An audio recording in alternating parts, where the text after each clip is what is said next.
एक गांव में एक बुजुर्ग महिला रहती थी। एक दिन अचानक उसकी मृत्यु हो गई। जब यमराज जी उसकी आत्मा को लेने आए तो उस बुजुर्ग महिला ने यमराज जी से पूछा, आप मुझे कहां लेकर जाएंगे, स्वर्ग या नर्क? यह सुनकर यमराज जी ने कहा, मैं तुम्हें इन दोनों स्थानों में से कहीं भी लेकर नहीं जाऊंगा। तुमने इस जन्म में बहुत ही अच्छे कर्म किए हैं, इसलिए मैं तुम्हें सीधे प्रभु के धाम ले जा रहा हूं, जहां तुम भगवान के चरणों में रहोगी। क्योंकि तुम एक पवित्र मन की इंसान होने के साथ साथ भगवान की अनन्य भक्त भी हो। बुजुर्ग महिला खुश हो गई और बोली, इसके लिए आपका बहुत बहुत धन्यवाद, परंतु मेरी आपसे एक विनती है। मैंने यहाँ धरती पर लोगों से स्वर्ग नर्क के बारे में बहुत कुछ सुना है, इसलिए मैं एक बार स्वर्ग और नर्क दोनों जगहों को देखना चाहती हूँ, ताकि मैं इन दोनों का अंतर समझ सकूं। यमराज जी बोले, तुम्हारे कर्म अच्छे हैं, इसलिए मैं तुम्हारी यह इच्छा पूरी करता हूं। चलो हम स्वर्ग और नर्क के रास्ते से होते हुए प्रभु के धाम चलेंगे और तुम रास्ते में स्वर्ग और नर्क दोनों को देख पाओगी। दोनों प्रभु के धाम की ओर चल पड़े। रास्ते में सबसे पहले नर्क आया। नर्क में उस महिला ने लोगों के जोर जोर से रोने की आवाजें सुनी। वहां नर्क में सभी लोग दुबले पतले और बीमार दिखाई दे रहे थे। ऐसा लग रहा था मानो उन्होंने कई सालों से कुछ न खाया हो। बुजुर्ग महिला ने यमराज जी से पूछा, यहाँ सब लोगों की ऐसी हालत क्यों है? ऐसी क्या वजह है कि यह लोग इतने दुबले पतले और बेबस से नजर आ रहे हैं? क्या यह इनकी कोई सजा है? तब यमराज जी ने बताया कि यह भूखे रहने की वजह से ऐसे हैं। इन्होंने नर्क में आने के बाद भोजन नहीं किया है। अब यह तुम इनकी सजा समझो या इनकी नियति। तब उस औरत ने वहां पर एक आदमी से पूछा, यहां आप सब लोगों की ऐसी हालत क्यों है? वह आदमी बोला, यह नर्क लोक है। अगर यहां पर ऐसी हालत नहीं होगी तो कहां होगी? हम मरने के बाद जब से यहां आए हैं, हमने एक दिन भी खाना नहीं खाया है। हमारी आत्माएं भूख से तड़प रही हैं। तभी बुजुर्ग महिला की नजर एक विशाल पतीले पर पड़ी, जो कि लोगों के कद से करीब 100 फीट ऊंचा होगा।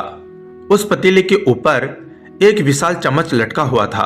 पतीले में से बहुत ही शानदार खुशबू आ रही थी। बुजुर्ग महिला ने उस आदमी से पूछा, इस पतीले में क्या है? आदमी मायूस होकर बोला, यह पतीला हर समय बहुत ही स्वादिष्ट खीर से भरा रहता है। बुजुर्ग महिला ने हैरानी से पूछा, यदि इसमें खीर है तो आप लोग पेट भरकर यह खीर खाते क्यों नहीं हो? भूख से क्यों तड़प रहे हो? यह सुनकर वह आदमी रो रो कर बोलने लगा, कैसे खाए? यह पतीला 100 फीट ऊंचा है। हम में से कोई भी उस पतीले तक नहीं पहुंच पाता। यह सुनकर उस बुजुर्ग महिला को उन लोगों पर दया आ गई।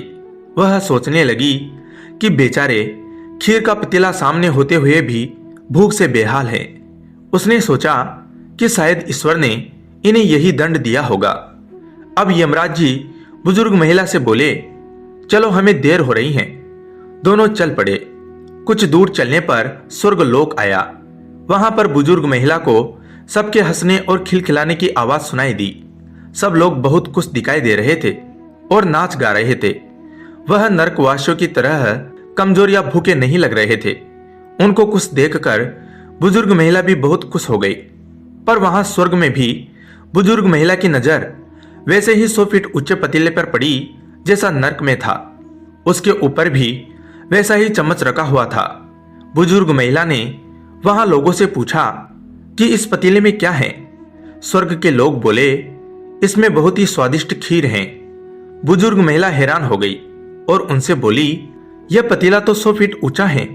आप लोग तो इस तक पहुंच ही नहीं पाते होंगे। उस हिसाब से तो आप लोगों को खाना मिलता ही नहीं होगा और आप लोग भूख से बेहाल होंगे। पर मुझे तो आप सब बहुत खुश लग रहे हो। ऐसा कैसे हो सकता है? उनमें से एक व्यक्ति बोला, हम सब लोग तो इस पतीले में से पेट भरकर खीर खाते हैं। महिला बोली, पर कैसे? पतीला तो बहुत ऊंचा है। वह व्यक्ति बोला, पतीला ऊंचा है तो क्या हो गया? यहाँ पर कितने सारे पेड़ हैं। हमने इन पेड़ों की लकड़ी ली और उसको काटकर एक विशाल सीढ़ी का निर्माण किया।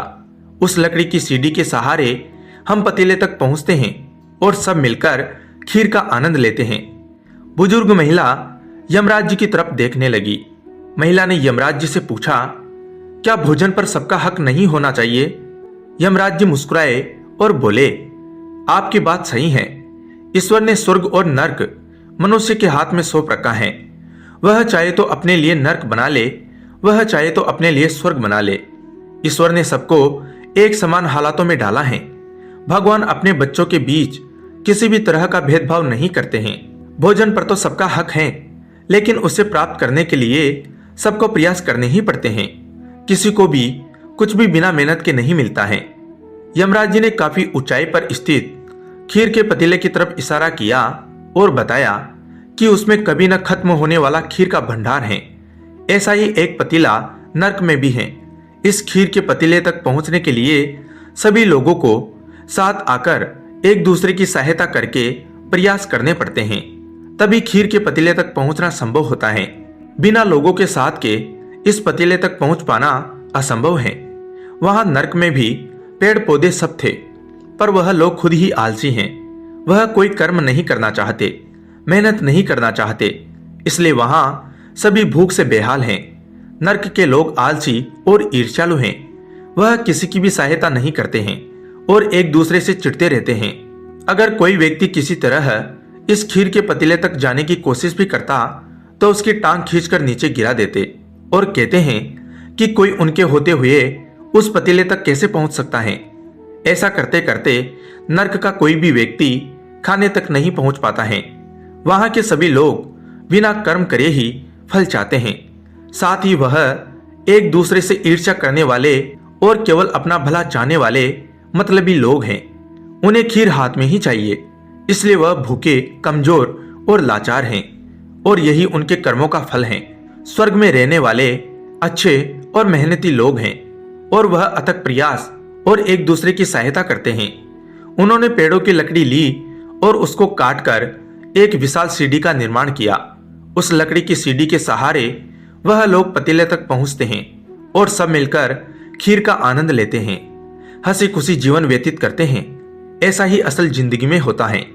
जो कर्म करते हैं और लोगों का हित चाहते हुए एक दूसरे की सहायता करते हुए आगे बढ़ते हैं, वह खुश और सुखी रहते हैं। और जो लोग केवल अपना ही अपना भला सोचते हैं, वह न खुद के लिए कुछ कर पाते हैं और न किसी और के लिए कुछ करना चाहते हैं। वह जीते जी ही नरक भोगते हैं और अच्छी सोच और अच्छा कर्म करने वाले सदैव खुश रहते हैं और जीते जी स्वर्ग भोगते हैं। यही तो ईश्वर की बनाई इस दुनिया का नियम है कि जो कर्म करेगा, मेहनत करेगा, उसी को मीठा फल खाने को मिलेगा। स्वर्ग के सपने छोड़ दो, नर्क का डर छोड़ दो। बस आपकी वजह से किसी का दिल ना दुखे, इतना सोचो और बाकी सब भगवान पर छोड़ दो। आपको आपके कर्मों का फल अवश्य मिलेगा। जय भोलेनाथ। धन्यवाद दोस्तों।